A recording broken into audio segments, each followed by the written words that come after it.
எல்லோருக்கும் வணக்கம். நான் ஜமால் முகமது சாபி மான். இஸ்லாமிய கொள்கைகளை பின்பற்றி வாழ்ந்துட்டு இருக்கக்கூடிய முஸ்லிம்களுக்கு இந்த ரமலான் மாதத்துல 30 நாட்கள் நோன்பு இருக்கக்கூடியத வழக்கமா செய்துட்டு இருப்பதை நாம எல்லாம் பார்த்திருக்கிறோம்.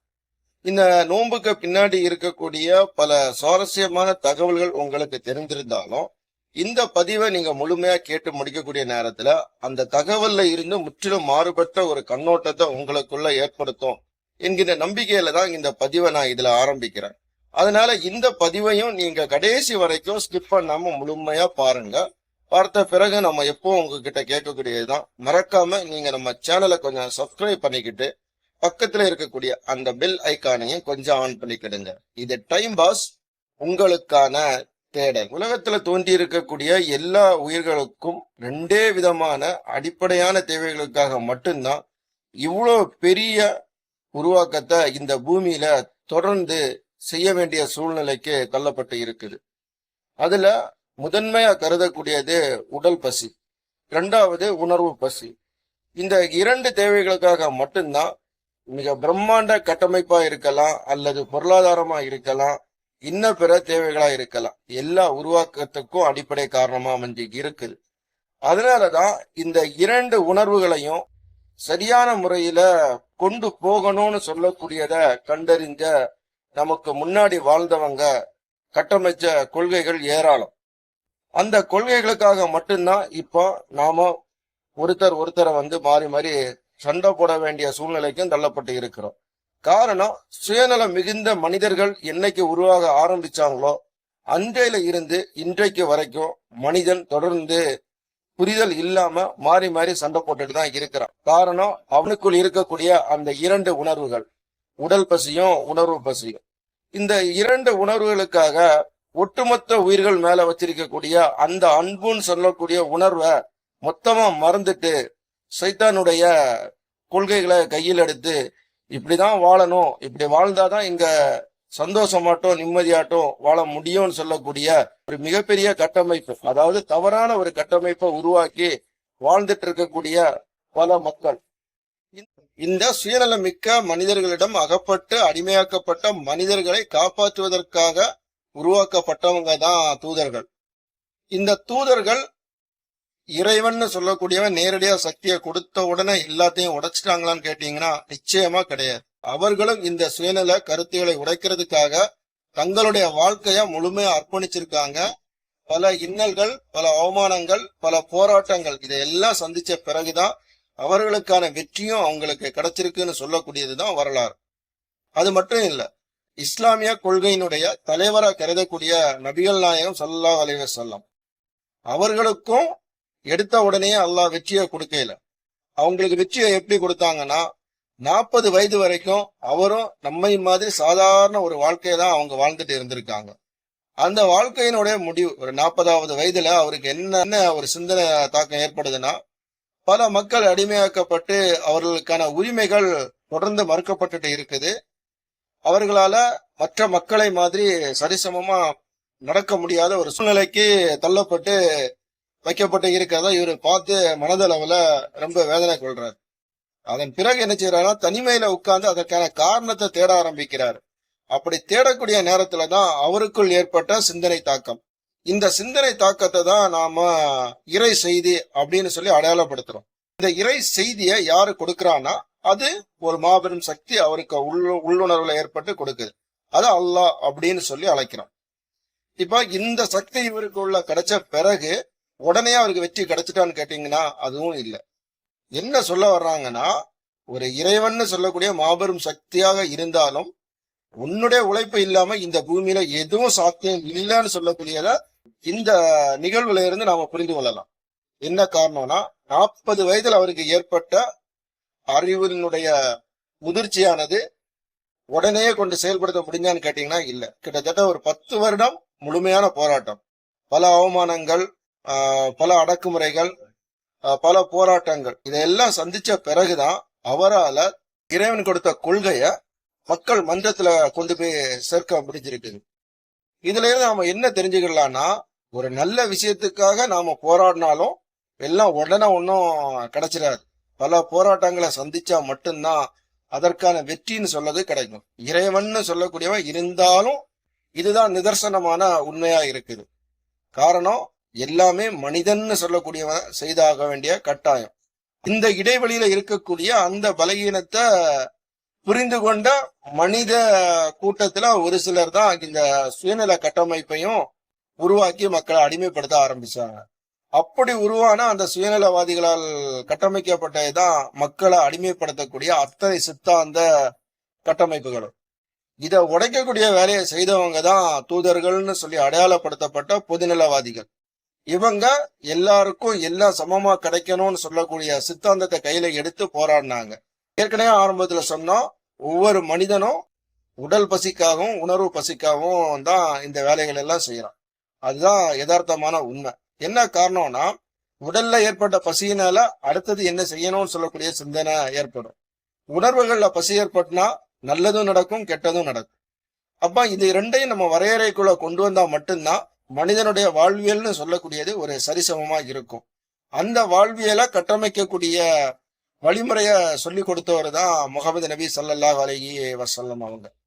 அவங்க மனிதனுடைய உணர்வுகளையும் கட்டுப்படுத்தணும், அதே நேரத்துல உடலையும் கட்டுப்பாட்டுல வைக்கணும்னு சொல்லக்கூடியதுக்காக தான் இஸ்லாமிய கொள்கைகள்ல மனித வாழ்வியலோடு கலந்த பல செயல் திட்டங்களை உருவாக்கி கொடுத்தார். அதன் பிறகுதான் மக்கள் அந்த வழிமுறைகளை பின்பற்றி இன்னைக்கு வரைக்கும் தொடர்ந்து செய்துட்டு இருக்கிறாங்க. அதுல குறிப்பிடத்தக்க ஒன்றா கருதக்கூடியதும் இந்த ரமலான் மாதத்துல இருக்கக்கூடிய நோன்பு தான். இந்த உலகத்தில் நாம் சம்பாதிக்கக்கூடிய எல்லாமே நமக்கு நிரந்தரமா தொடர்ந்து நம்ம கிட்ட இருக்கும் என்ற எண்ணத்தினுடைய முடிவு சுயநலம் என்ற அரக்கனுடைய தோற்றமா இருக்கும். இந்த சுயநலம் என்ற அரக்கன் ஒரு மனிதனுக்கு உள்ளாடி வர ஆரம்பிச்சானா அந்த மனிதன் இந்த உலகத்துல எல்லா விதமான தவறுகளையும் சரியா செய்ய ஆரம்பிச்சிருவான். அதனால அவனுக்கும் இழப்பு தான், அவனுடைய தலைமுறைகளுக்கும் அது மிகப்பெரிய இழப்பா மாறி போகும். ஆனா அந்த நேரம் அவன் அதை சிந்திக்க மறந்துடுவான். அந்த சிந்தனை தடுமாற்றத்தை நினைவுபடுத்துறதுக்காக தான் இந்த ரமலான்னு சொல்லக்கூடிய மாதத்தை நாம கருத்தில் கொள்ளணும். என்ன காரணம்னா, அரேபிய மாதங்களை பொறுத்தது வரைக்கும் சந்திரனை அடிப்படையாக கொண்ட ஒரு கட்டமைப்பு முறை தான் அவங்கள்ட்ட இருக்குது. அதாவது வருடத்திற்கு 354 நாட்களை தான் அவங்க கணக்குல எடுத்துக்கொள்வாங்க. இதுல இருந்து நாம என்ன தெரிந்து கொள்ளலாம்னா, இந்த உலகம்னு சொல்லக்கூடிய வாழ்க்கையானது நிரந்தரமற்றது. இந்த வருடம் உங்ககிட்ட இருக்கக்கூடியது அடுத்த வருடம் உங்ககிட்ட நிச்சயமா இருக்காதுன்னு சொல்லக்கூடியதையும் நாம புரிந்து கொள்ளணும். அது எப்படின்னா, இந்த வருடம் ஒரு ரமலான் மாதம் ஒரு மாதம் வருதுன்னா அடுத்த வருடம் அதே மாதம் வருமானு கேட்டீங்கன்னா நிச்சயமா உத்தரவாதம் கிடையாது. அது நிச்சயமா மாற்றத்துக்கு உட்பட்டதுதான். இந்த உலக வாழ்க்கையும் அதே மாதிரி மாற்றத்திற்கு உட்பட்டு இருக்கக்கூடிய இந்த உலக வாழ்க்கைக்காக நீ அளவுக்கு அதிகமா செல்வங்களையோ பொருளாதாரத்தையோ நீ சேர்த்து வச்சு அதை யாருக்கும் கொடுக்காம இருந்தா அது உனக்கும் உபயோகப்படாது, உன்னை சுற்றி இருக்கக்கூடியவங்களுக்கும் உபயோகப்படாது. அதனால உனது தேவை போக மீதி இருக்கக்கூடியத நீ உன்னை சுற்றி இருக்கக்கூடிய மற்ற மனிதர்களுக்கு நீ பகிர்ந்து கொடு என்ற சிந்தனை தாக்கத்தை ஏற்படுத்துவதற்காக தான் இப்படி ஒரு கட்டமைப்பு முறைய இந்த இஸ்லாமிய கொள்கையில வடிவமைச்சு வச்சிருக்காங்க. அதாவது இறுதியா என்னன்னா, இந்த உலகம் நிரந்தரமற்றது. நிரந்தரமற்ற இந்த உலகத்திற்காக நீ சக மனிதனை வஞ்சிக்காத, சக மனிதனை பொறாம கொள்ளாத, சக மனிதன்கிட்ட வரம்பு மீறாத என்பதை போன்ற பல கருத்துக்களை இதுல கட்டமைச்சு வச்சிருக்காங்கன்னு சொல்லக்கூடியதையும் புரிந்து கொள்வதற்கு முயற்சி பண்ணலாம். இப்படியும் ரமலான நாம எடுத்துக்கொள்ளலாம்னு சொல்லக்கூடிய ஒரு கருத்தை உங்ககிட்ட சொல்லணும்னு சொல்றதுக்காக தான் இந்த சம்பவத்தை நான் இதுல சொல்லி இருக்கிறேன். அடுத்ததா பசி. இந்த பசியினுடைய கொடுமைய எல்லா மக்களும், குறிப்பா பணம் படைத்தவர்களும் உணரணும்னு சொல்லக்கூடிய நோக்கத்துக்காக தான் இந்த நோன்ப இறைவன் கட்டாயமாக்கி இருக்கிறான்னு சொல்லக்கூடிய ஒரு கருத்தியலானது பரவலா எல்லா மக்கள்கிட்டையும் சென்றடைஞ்சிருக்கக்கூடிய ஒரு கருத்தியலா தான் இருந்துட்டு இருக்குது. இது மட்டும்தான் காரணமானு கேட்டீங்கன்னா நிச்சயமா கிடையாது. இதற்கு பின்னாடி இன்னும் பல காரணங்கள் இருக்கதான் செய்யுது. என்ன காரணம்னா, அப்போ பசியில இருக்கக்கூடியவன் தவறே செய்ய மாட்டான்னு கேட்டீங்கன்னா நிச்சயமா அப்படிலாம் கிடையாது. அவர்களும் தவறு செய்வாங்க. 3 வேளை சாப்பிட்டுக்கிட்டு பணம் வசதி படைச்சவங்க தப்பு செய்துதான் அப்படி சம்பாதிச்சுட்டு இருக்காங்களான்னு கேட்டீங்கன்னா நிச்சயமா அப்படியும் கிடையாது. 2 பக்கத்துலயும் 2 இன மக்கள் இருக்கதான் செய்யறாங்க.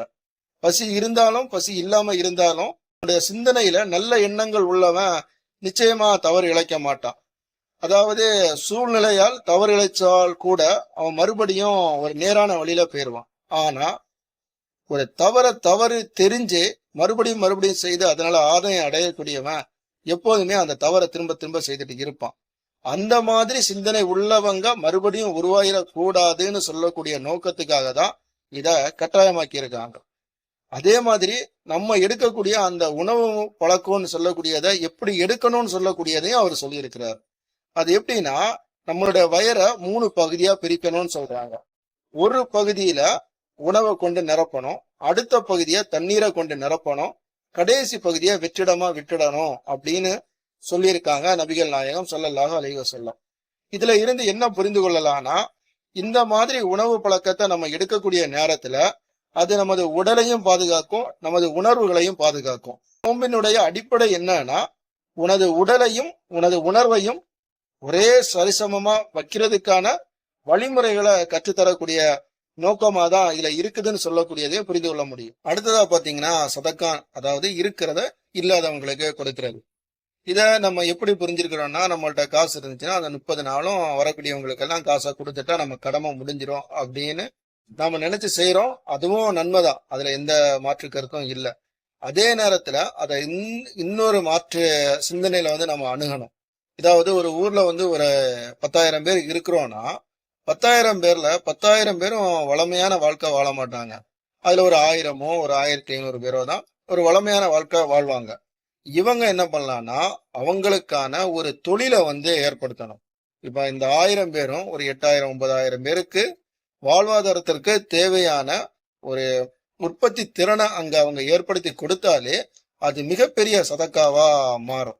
என்ன காரணம்னா, தொடர்ந்து அவங்க யாருடைய தயவும் இல்லாம அவங்களுடைய உழைப்பை மட்டுமே நம்பி வாழக்கூடிய ஒரு வழிமுறை ஏற்படுத்தக்கூடிய நேரத்துல அந்த ஊரும் வளமையடையும், அந்த சுற்றி இருக்கக்கூடிய மற்ற இடங்களும் தானாட்டு வளர்ச்சி அடைய ஆரம்பிச்சிடும். அப்போ சதக்கான்னு சொல்லக்கூடியதா ஒரு தொழிலை தொடங்கி அதன் மூலம் ஒரு 10 பேருக்கு வேலை கொடுக்கதும் இதுல வரும்னு சொல்லக்கூடியதையும் தெரிஞ்சுக்கிடுங்க. இதே மாதிரி உடலால் பலகீனமானவங்களுக்கும் உள்ளத்தால் பலகீனமானவங்களுக்கும் கொடுக்கக்கூடிய சதக்கா மிக உயர்ந்ததா இருக்கும்னு சொல்லக்கூடியதையும் தெரிஞ்சுக்கிடுங்க. காரணம், ஒரு வருடம் கொடுக்கக்கூடிய சதக்காவானது அடுத்த வருடம் அவங்க கையேந்தாத ஒரு நிலைமை வந்தால் மட்டும்தான் அந்த சதக்கா முழுமையான பலனை நமக்கு தரும்னு சொல்லக்கூடியதையும் புரிஞ்சுக்கிடுங்க. வருடம் நம்ம சதக்கா கொடுத்துட்டு இருக்கிறோம்னா நம்மை சுற்றி இருக்கக்கூடிய வாழ்க்கை தரோன்னு சொல்லக்கூடியது எவ்விதமான முன்னேற்றமும் இதுல அடையலன்னு சொல்லக்கூடியதையும் இதுல நம்ம புரிந்து கொள்ளணும். அது மட்டும் இல்ல, நாமளும் ஒரு கடமைக்காக தான் கொடுத்துட்டு இருக்கோம்னு சொல்லக்கூடியதையும் நம்ம ஏற்றுக்கொள்ளதான் செய்யணும். ஏன்னா நம்ம உள்ளத்தால நம்ம கொடுக்கக்கூடிய அந்த சதக்கா அடுத்தவங்களை வாழ வைக்கணுமே தவிர அவங்களுக்கு அது ஒரு வாழ்க்கையா அமைஞ்சிடக்கூடாது. ஆனா இன்னைக்கு நம்ம கொடுக்கக்கூடிய இந்த சதக்கான்னு சொல்லக்கூடிய கான்செப்ட் அடுத்தவங்களுக்கு அது ஒரு தொழிலா தான் பாக்குறாங்களே தவிர அடுத்த கட்டத்தை நோக்கி நகரக்கூடிய அந்த ஒரு இலக்கை நோக்கி நம்ம கொண்டு போவேலன்னு சொல்லக்கூடியதும் இதுல இருக்கக்கூடிய உண்மையாதான் இருக்குது. இந்த மாதிரி பலதரப்பட்ட காரணங்கள் இந்த ரமலான்னு சொல்லக்கூடிய இந்த நோன்புக்கு உள்ளாடி இருக்குன்னு சொல்லக்கூடியத உங்ககிட்ட இந்த மாதிரி ஒரு கண்ணோட்டத்துல சொல்லணும்னு சொல்லக்கூடிய ஒரு எண்ணம் தோன்றிய காரணத்தினாலதான் இந்த கருத்தை நான் இதுல பதிவு பண்ணியிருக்கிறேன். ஆனா இந்த கருத்துன்னு சொல்லக்கூடியது நிச்சயமா குரானை தெளிவா படிச்சு அவங்க புரிஞ்சு வச்சிருக்கக்கூடியவங்க கருத்துக்கு முரண்பாடாதான் இருக்கும். எனக்குள் அந்த இப்படியும் ஒரு பார்வை இருக்குன்னு சொல்லக்கூடியதை உங்ககிட்ட சொல்லணும்னு சொல்றதுக்காக தான் இந்த கண்ணோட்டத்துல நான் இதை உங்ககிட்ட சொல்றேன். அவங்க சொல்றதும் உண்மைதான், அது விரும்பி கேட்கக்கூடியவங்க அதப்படியே நடக்கலாம். இல்ல சிலவங்களுக்கு அதுல சந்தேகம் இருக்கும், இவங்க சொல்றதுல இப்படி அப்படின்னு சொல்லக்கூடிய சந்தேகம் இருக்கும். அப்படிப்பட்டவங்க இந்த மாதிரிப்பட்ட மாறுபட்ட கண்ணோட்டத்திலையும் நீங்களும் அணுகலாம். காரணம், இறைவன் எல்லாருக்கும் பொதுவானவன். இப்படிதான் நடக்கணும்னு சொல்லி இறைவன் சொல்ல மாட்டான். அவன் சொல்லக்கூடியது ஒண்ணுதான், நீ சக மனிதன்ட்ட அன்பு செலுத்து, சக மனிதனை வஞ்சிக்காத, சக மனிதன்ட்ட அரவணைப்பா இரு. இந்த உலகம் நிரந்தரமற்றது, நிரந்தரமற்ற இந்த உலகத்துக்காக அளவுக்கு மீறி எதையும் நீ சேர்த்து வைக்காத. போகக்கூடிய நேரத்துல நீ எதையும் கொண்டு போக முடியாது. அதனால இருக்கக்கூடிய இந்த சொற்ப வாழ்க்கைய ஒரு ஆரோக்கியமான வாழ்க்கையா நீ வாழ்ந்து முடிச்சேன்னா உனக்கு இந்த பூமியில இருந்து போகக்கூடிய நேரத்துல மனதுன்னு சொல்லக்கூடியது ஒரு நிறைவா போகும் அப்படின்னு சொல்லக்கூடியதுக்காக தான் இறைவன் நமக்கு வகுத்து தந்திருக்க இந்த ரமலான்னு சொல்லக்கூடிய மகத்துவம் மிக்க ஒரு மாதம். இந்த மாதத்துல நம்ம நோன்பு நோக்கக்கூடிய நேரத்துல பல சிந்தனைகள் நமக்குள் ஏற்படும்.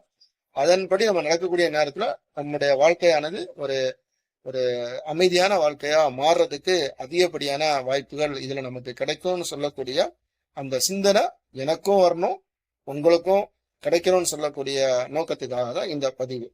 இதுவரைக்கும் சொல்லி இருக்கக்கூடிய இந்த பதிவுல ஏதாவது தவறுகள் உங்கள் கேட்கக்கூடிய நேரத்தை உங்களுக்கு ஏற்பட்டுனா நிச்சயமா இறைவனுக்காக அந்த தவறுகளை நீங்க மன்னித்திடுங்க. மீண்டும் அடுத்த ஒரு பதிவில் நாம் மீண்டும் சந்திக்கலாம். நன்றி, வணக்கம்.